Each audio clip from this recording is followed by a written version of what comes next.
ফায়াজ তায়েবের পরিবার এই 1.5 বছর বিদেশেই আছে, কারণ ওরা তো ওইখানেই সেটেলড। ও ওই কাজটা ছেড়ে দিয়ে এখানে এসে রাষ্ট্রের দায়িত্বটা পালন করে গেছে। একটা বিষয়, ফয়েজ তায়েব সাহেব চলে গেছেন, ওনার যাওয়া নিয়ে অনেকেই বলছেন যে সেফ এক্সিট। গত কয়েক মাস থেকে আপনাদের সেফ এক্সিট নিয়ে নানা প্রশ্ন শুনতে হয়েছে। আসলে উপদেষ্টারা কি সেফ এক্সিট সময় তো শেষ, সেফ এক্সিট কেউ নিচ্ছেন কিনা? ফায়াজ তায়েব সাহেব চলে গেলেন মানেটা কি? এটা বলার আগে বলতে হবে ফায়াজ তায়েব সাহেব দেশে এসেছিলেন। ও তো দেশে থাকতো না, ও তো কাজ করতো নেদারল্যান্ডসে, ওইখানেই ওর পরিবার, ওইখানেই ওর সংসার। ও 1.5 বছর ওর পরিবার থেকে আলাদা থেকে রাষ্ট্রের এই দায়িত্বটা পালন করেছে। এখন রাষ্ট্রের দায়িত্ব শেষ হয়েছে, সে তার পরিবারের কাছে ফেরত গেছে। এখন এইটাকে যদি আপনি ভিন্নভাবে উপস্থাপন করতে চান করতে পারেন।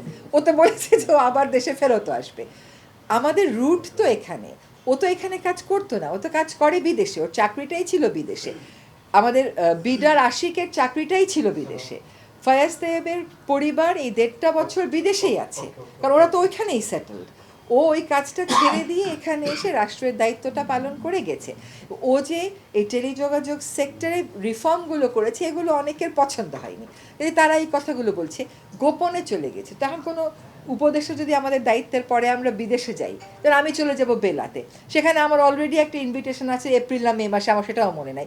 আমি সেখানে যাব, আর আমি কি একটা ঘোষণা দিয়ে যাব যে ভাই আমি অত তারিখে অমুক মিটিংয়ের জন্য অমুক দেশে যাচ্ছি? এটা তো কেউ ঘোষণা দেবে না। এগুলো হচ্ছে কি, দেশে একটা একটা গ্রুপ আছে যেটা সব কিছুতেই একটা নাটকীয়তা, একটা ওটাকে কী বলে, একটা উত্তেজনা তৈরির চেষ্টায় থাকে। এটা তারই প্রয়াস, এটার সাথে বাস্তবতার কোনো সম্পর্কই নেই। বরং আমাদের অ্যাপ্রিসিয়েট করা উচিত ছিল যে 1.5 বছর সে তার পরিবারকে রেখে এসে দেশের জন্য কাজ করেছে। 18 মাসে ভারতীয় মিডিয়া বলছে ভারতের প্রধানমন্ত্রী নরেন্দ্র মোদীকে বাংলাদেশ সরকার এই শপথ অনুষ্ঠানে আহ্বান করেছে। ভারতের কোন মিডিয়া? মিডিয়া তো এখন বাংলাদেশে আমি খুলে দেখি যে এমন কিছু কিছু কথা বলে যেগুলো মিডিয়ার ফটো কার্ড ইউজ করে, আসলে ওগুলো ওই মিডিয়ারও খবর না। আনুষ্ঠানিকভাবে আমার যা বলার আমি তা বলেছি। হ্যাঁ, আইন উপদেষ্টা আপনাদেরকে ক্লিয়ার করেছে।